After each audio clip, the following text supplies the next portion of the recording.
Hello guys, welcome back. Hey man, sure? Yeah. Spoiler ahead. When I learned about Countdown, I was instantly excited by the idea of a Jensen Ackles-led action series by One Chicago co-creator Derek Haas. As a major Supernatural fan, I have followed Ackles' career for a long time, and the actor always delivers, be it in emotional moments, where levity is concerned, or even in explosive action scenes. Countdown spotlights the actor's skills with an intriguing setup that puts Ackles' Mark Meacham in the middle of scary events that could have disastrous consequences if a secret plan is not stopped. Countdown is an action-heavy series. It does great work in that regard, starting with a thrilling chase sequence and featuring quite a few creative set pieces. The Prime Video series always keeps us guessing when it comes to how action scenes will play out, which is a lot of fun. When it comes to the story, while predictable in its first 3 episodes, the task force's efforts to stop a terrorist hit classic beats of the genre. The chemistry between the LAPD, FBI, DEA, and Secret Service agents on the task force starts to build nicely. Countdown starts with solid setup and a shocking cameo. Episode 1 has to do all the world building for the show. Besides Ackles' Mark, Countdown's task force is made up of Jessica Camacho's Amber Oliveris, Uli Latukfu's Lucas Finau, Elliot Knight's Keani Bell, and Violet Bean's Evan Shepard, all led by the watchful eye of Eric Dane's Nathan Blythe and his second-in-command, Jonathan Togo's Damon Drew. To get the team together, Countdown employs what feels like an Avengers-style sequence where we see what the characters are up to in their respective lines of work before they are called in to be part of Blythe's task force. It reveals key details, such as Meacham having an aggressive brain tumor and that the cartel is smuggling fissile material.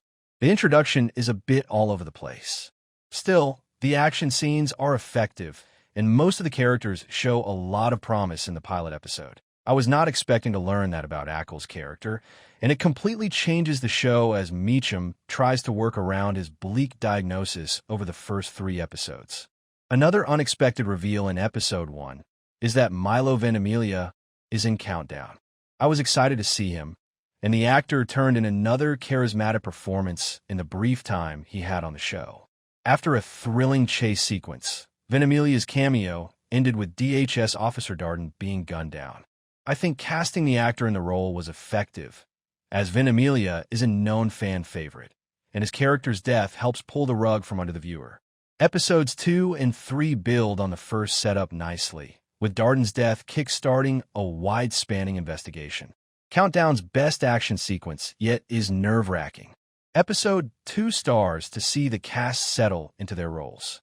While Ackles is the show's main star, I'm enjoying the larger ensemble and how Countdown leans more into the task force as a whole.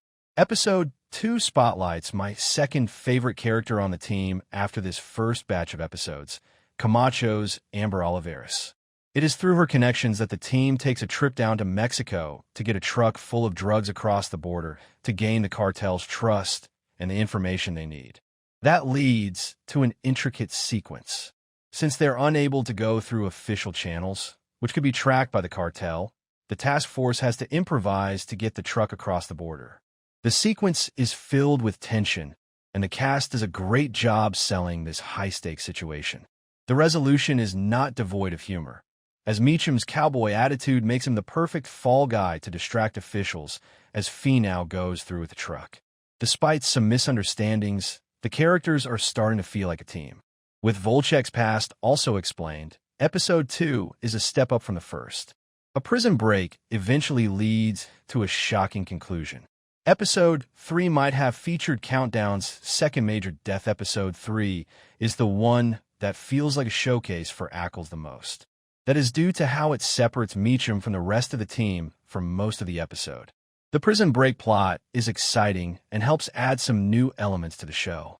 With his constant headaches, I was afraid Meacham would not be able to pull off the mission, but not only did he do a great job in getting his informant to think he was on his side, but he also stumbled upon Volchek's plans. Thanks for watching.